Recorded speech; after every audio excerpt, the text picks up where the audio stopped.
also talk a little about safety. The safety part in that is years ago when we first got married, I had a big issue with a locked door, my bedroom door even, especially my bedroom door. You could lock every other door. Don't lock me in that room. And I dealt with that. Remember I spoke earlier about the abuse, the domestic violence, that trauma that I saw my mom go through. But it was trauma for me too, seeing that. And so we knew if that door locked, we couldn't get to her. We couldn't save her from that beating. And so when we first got married, that was a big thing. My husband locked the door one time. I think only one time the door got locked. It was never locked after that. And it was never a lock put on it. And God had to help me because it took years for me to be okay with that. Not that he ever abused me because it wouldn't happen. No. Anyway, stay on this side of it. Yeah, so he, one time, and after I went, I think I probably hit the ceiling, literally, vocally that is, regarding the lock. And then, you have to calm back down, and then you have to talk about it and explain and be honest, because it was hard for me to be honest and share about what went on with my parents, and it was embarrassing to me, to have to share this with my spouse that I'm newly married to, that admired my family, and so we have to be honest. Yeah. We have to be transparent. And sometimes transparency comes with limitations, but with your spouses, I think those limitations have to be erased. Because if not, you'll never get what you need. You'll never be able to heal. You'll never be able to grow. Your marriage won't grow. Your relationship won't grow. And as years go on, there'll be other things that come up, because a lot of times our subconscious holds so much that it doesn't always come forward right away. It's, as Sister Natalie said, it's when it's triggered, then it comes back to the forefront. And we have to really just learn to deal with it right away. I would say to young couples, as those triggers begin to hit, sit down and talk with one another, be honest with one another, because it affects your relationship, it affects how you move forward. A lot of times marriages are destroyed because of things that, yes, see, he likes to finish my quotations for me. But yes, things that you haven't dealt with and that you've had hidden, that you don't even realize that you've had hidden, but you suppress those feelings because they're not good. Yeah. Anything that's good you want to shout out loud about, but those things that are not good to you, you want to suppress them. And so I'll say talk about it, and having this knowledge, really pre-counsel for marriage, I think is very important. Very, very important. And I would advise that anyone getting married or thinking about being married, have those conversations, have those counseling, be honest with each other, because if you don't feel safe, nothing else is going to work out, And I would say to you that grow together in your hurts, in your tears, in your laughter, in your strength. Grow together, because that makes a world of difference as well. Yep. So we're going to pivot to parenting and safety in parenting. And we kind of talked about it, during the session that we had before, about being aware of our own safety wounds. But what would you think would be a good way for parents to help each other to not pass their wounds on to each other or on to their children? So what is needed for a couple to be able to alert the other one, hey, your wound is showing right now, right? So that you don't hurt the kids. I think to be vulnerable with each other. I think vulnerability is crucial in pretty much any relationship, but definitely in a marriage, because you have given yourself to that person wholeheartedly, and at times, like becoming that one, you kind of feel, I can look at James in certain situations and be like, this isn't a good, this is either about, this is about to go real left real quick if we don't get up out of here, and vice versa for me. But that's in getting to know each other and knowing your partner. And so for us, coming from a blended family, you know, me coming in with a daughter, it was a lot of, you know, me not putting on past things that I had went through and wanting to come into it. Like a big thing, coming with a daughter, it clearly shows that I have been sexual, correct? Because I have a child to show for it. But to get into a new relationship where you're trying not to do that, but you have proof that you've done it, it is difficult. So it's very difficult. But thank God that he sent me a person that wasn't forcing it and didn't want it. Like, we waited till we got married, and it was definitely difficult, but it was a thing for us, because that, for me, in past relationships, that's how I handled them, handled issues, handled, you know, if we had confrontations or anything. But then coming into something that it was like, no, we're gonna talk about it. What? Like, what do you mean we're gonna talk about it? But I'm being 100% honest and raw with you, being Jamel. But it was a thing that we had to work on, and I had to really use my words and communicate and not use my body, was something difficult for me. But there was a safety in that he worked with me, and still to this day works with me, even being into it this long after. It's still certain things, you know, that I get a little antsy with. But when you have a partner that works with you through that, it's easier to navigate when you can say, I have completely seen you handle me at my most fragile moment, and you didn't knock me down. You actually picked me up higher than I thought I could even go up. You have to feel secure in that. And then knowing that for our children, that, hey, if they fall, he's gonna put a Band-Aid on it. He's gonna kiss that little knee and bring that. He has brought such a feeling of love to our home that I couldn't bring to the table because of what I had been through. So you have to know your limits and where you feel weak. Like, knowing that I'm the mom, I felt like I needed to be not fragile, but like the soft, you know, parent, and that wasn't me. Like, in our relationship, my husband he's naturally the nurturer, and I'm not, and I had a problem with that. Like, but I'm the mom. But that just naturally wasn't me, and we're mirroring off of each other to do that and be that for our family and our children. Yeah, yeah.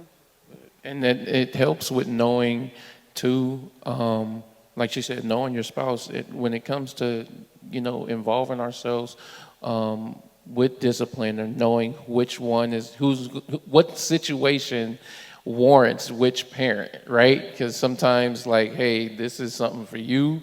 Like, for her, she doesn't really do well with throw up and stuff like that. So that, hey, that's your thing. Like, I'm squeamish and all of that. And, or, you know, when it comes to, you know, certain subjects, and knowing when, like, hey, I know my spouse's limitations. Mm-hmm. I know what what our thresholds are So it makes better sense for how we're trying to build this, to respect the tools that each person brings to the table. So are you open to your spouse, of course, in a respectful way, right? And generally not in front of the children, but sometimes in front of the children, of saying that's too much, or you need to pull back a little bit. Let's go talk about this at a different time. Yes.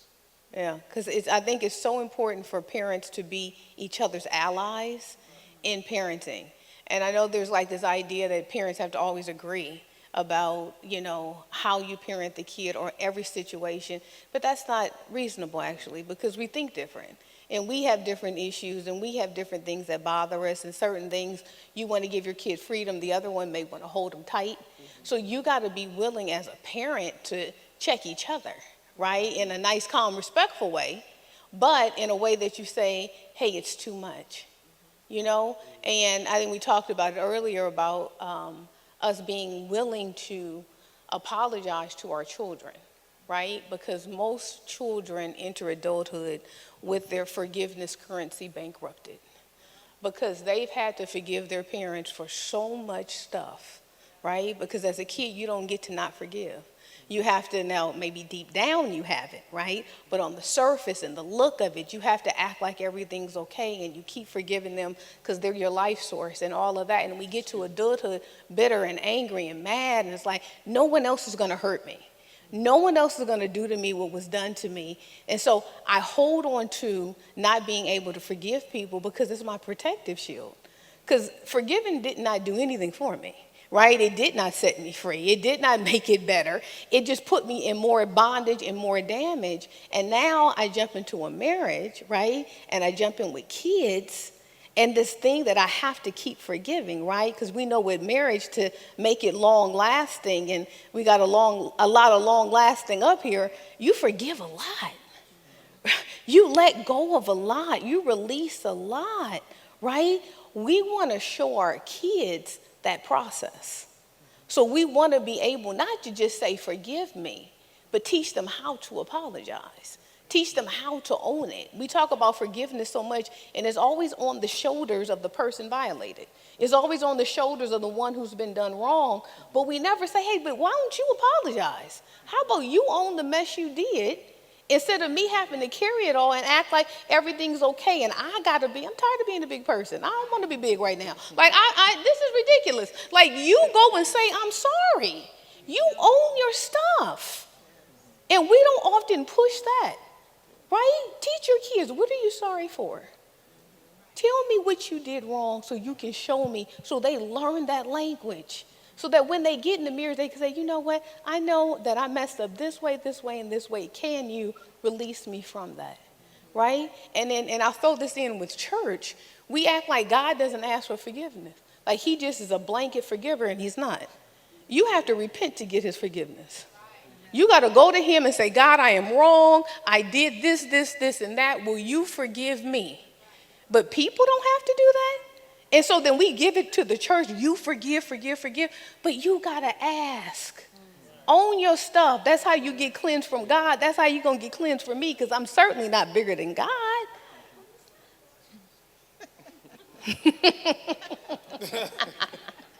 So with that said, right, why do you think it's hard for parents to admit that they harm their children or that they need to ask for forgiveness? Do you think that parents, it feels like it diminishes your authority? I think every parent, like you said earlier, every parent loves their child, right? And wants to show that love. So it's one thing for your spouse to be your mirror, right? It's a totally different thing when your child is your mirror, right? It feels so much different when your child shows you who you are, right? Versus your spouse showing you like, hey, you got this issue, right? Because when our children come back and say something to the effect that you hurt me, it challenges your concept of, wait, maybe I did not love you the right way, right? Or maybe my perception of how I'm showing this love needs to be worked on because I was doing my best, right? And so, yeah, it can become challenging, but it is necessary. Like the times that I've had argument or had a conversation with my child that we got into it, and I was like, man, like you are 13, you're able to talk back to me now, and having that real conversation where it can't just be because daddy said so, right? We got to have this conversation, and I have to respect your intelligence to know that even after this conversation, you have the ability to go do what you're going to do. And I have to put and make sure and pray that what I'm giving you is best for you and not just best for this argument, right? And not just best for this particular situation. You need to see that even if I do mess up with what I say, right, I can still take some time and cool off. Let's come right on back and say, hey, I apologize. We said these things. Now we know exactly what our boundaries should be. With certain things. So, yeah, there's times where I think that parents should be able to go back to their child and reassess, just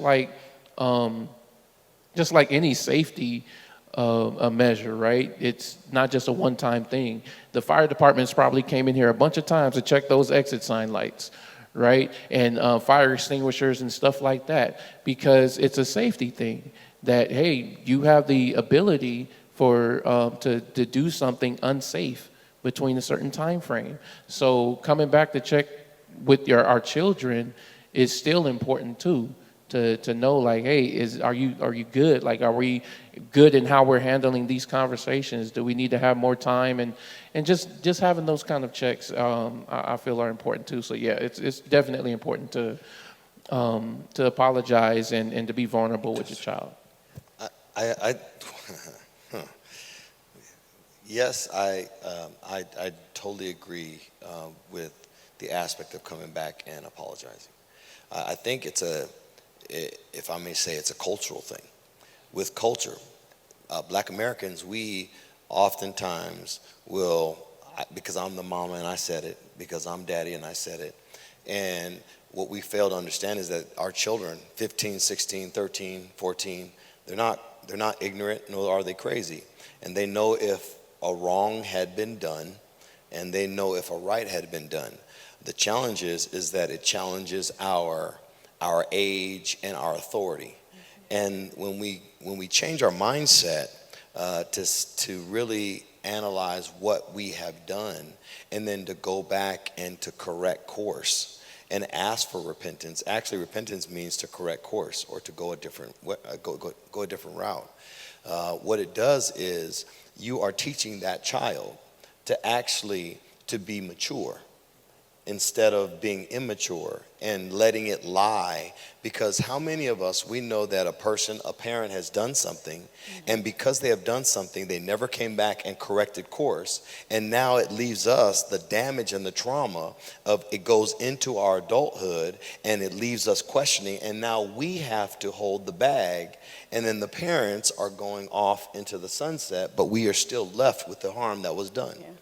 And so if the moment that we can acknowledge wrong had been done, I apologize and I'm sorry, and we can talk it out and we can move forward, then forgiveness and reconciliation can actually take place and we can move forward.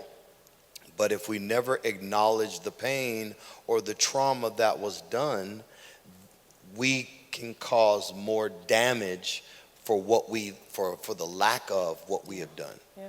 And so I think, and in fact, we live in a world full of individuals that, children that are damaged because of parental over authority. Yep. And overpowering. We have a multiplicity of individuals that are walking in the community because parents do not want to apologize for the wrong that had been done.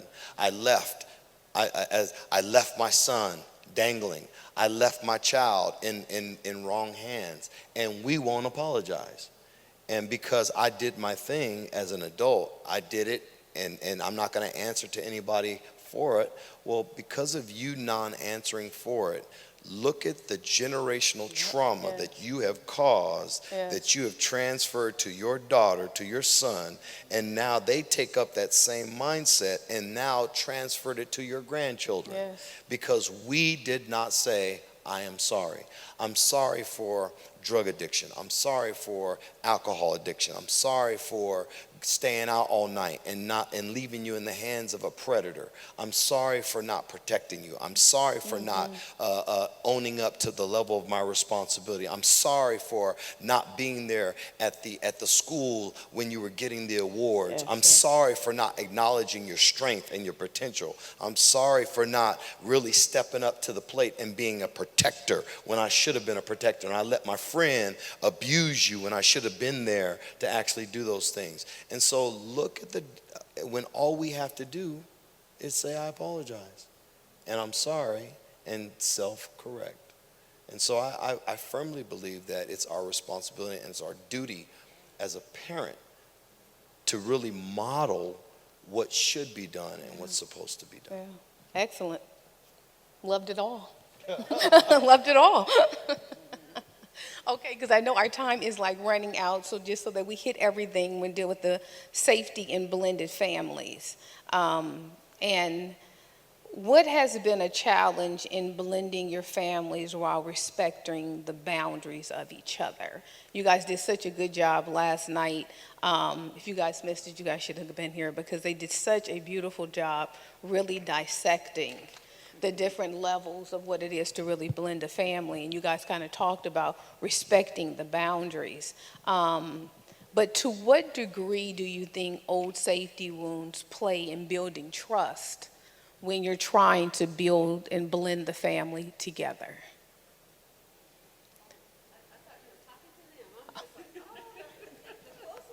Right. No, anyone up here of I think it's important that you do the pre-work.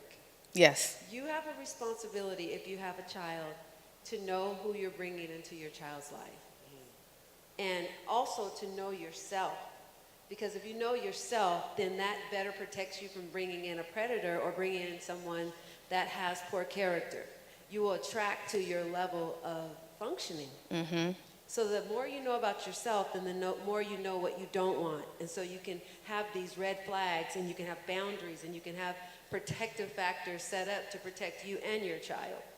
And so when you find someone that you're able to trust, first you have to trust yourself. And a lot of people trust themselves without evidence. But you need to know yourself before you trust yourself. And after you know yourself, do the work, do the therapy, find out why the former relationship didn't work if you have a chance. And then set some boundaries for yourself, and you'll attract someone that complements your household so that your children are safe. And then you don't have to set all these boundaries like, oh, go over there and get dressed, or oh, I can't leave you home with him because I really don't know him and he might do something to you. You have to do what you can. Yeah. You have to become people intelligent. And sometimes we're just focused on other people, but most people don't know themselves. Absolutely. And so the predator's watching you, and they're like, yeah, I can get in with her, and I can just wreak havoc in this house and molest and do whatever I want. So the onus is on the person with the children to be very protective in the beginning. And then if you do see something, you do have a responsibility to protect. And I gave you kind of like a quick summary because I really want to get to safety in the church. Because as African Americans, we go to church and we emote, we roll, we huckamashanda, we do a lot. And we're dealing with the essence of people, not just God. Yes. So I'm not trying to hijack this, but I really need us to help one another because all that you talked about, Natalie, and all that we're talking about, these same people are showing up in church. And these people are having positions and they look intelligent and they can say the right thing, but the church has become very unsafe. Amen. Not the church, because the church is what, Jesus died for, and that's the building. But the people that make up the church, we have not pressured them into dealing with their issues. Yeah. And so we compartmentalize, and I didn't mean to go this direction, but I am watching the clock. We compartmentalize and we shout over here, and then we go home and we beat our wives, we cheat on our wives, we have babies out of wedlock, we do all of these things, then we come back, and then people are devastated with what they call church hurt because they thought this is a cave of safety. Kind of like the runners who are running and they go into caves and then they get bit, I think it's the viper that hides out in caves. So there's a lot of, because this is a dark, safe place, your sins are forgiven. You know, we don't talk about that you molested everybody in your family. We don't talk about the babies. We don't talk about, so come on in. It's a house of refuge. God bless it. But we have to also make sure that in this house of refuge that people are dealing with their stuff. So with that, can we get to the questions Absolutely. about safety in the church?